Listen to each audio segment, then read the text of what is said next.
بسم اللہ الرحمن الرحیم۔ لمحوں نے خطا کی، صدیوں نے سزا پائی۔ افغانستان کے ایک شہر میں کہت آ گیا، یہاں ایک آل رسول صلی اللہ علیہ وسلم کا خاندان تھا، وہ فوت ہو گیا اور بچے یتیم ہو گئے، تو انہوں نے قحط کی وجہ سے شہر چھوڑا۔ ایک جوان عورت سمرقند پہنچی، ایک مسجد میں بچوں کو بٹھایا۔ جو سمرقند کا والی تھا اس کے پاس پہنچی کہ میں آل رسول ہوں، میرے ساتھ یہ قصہ ہوا ہے، مجھے پناہ چاہیے، مجھے کھانا بھی چاہیے۔ تو وہ کہنے لگا کہ تم گواہ پیش کرو کہ میں آل رسول صلی اللہ علیہ وسلم ہوں۔ کہا میں پردیسی ہوں، میرا گواہ کہاں سے آئے گا؟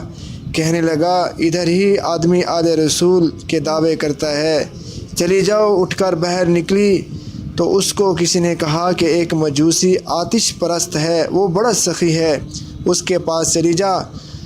وہ عورت اس کے پاس چلی گئی، اس نے اس کا اکرام کیا، پھر اپنے گھر لایا، کھانا پانی میسر کیا۔ رات کو والی سمرقند نے خواب دیکھا کہ جنت میں اللہ کے نبی کھڑے ہیں اور ایک بڑا عالی شان محل ہے۔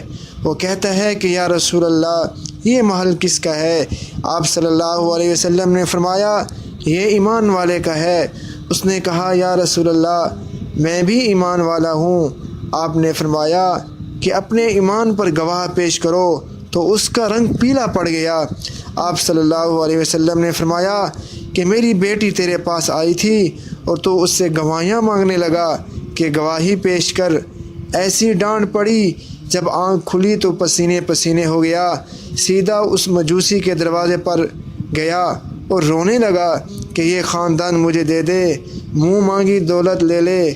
کہا این سعادت بزور بازو نیست، یہ نعمت مجھے دی ہے، میں تمہیں کیسے دوں؟ تجھے پتہ ہے رات کو خواب دیکھ رہا تھا اور تجھے ڈانٹ پڑ رہی تھی اور مجھے عطا کیا جا رہا تھا۔ میں ایمان لا چکا ہوں، میں مسلمان ہو چکا ہوں۔ وہ محل تیرے نام سے کٹ کر میرے نام لگا دیا، میں یہ گھر تجھے کیسے دے دوں؟ محل کے باہر تجھے ڈانٹ پڑ رہی تھی اور میں محل میں کھڑا سن رہا تھا۔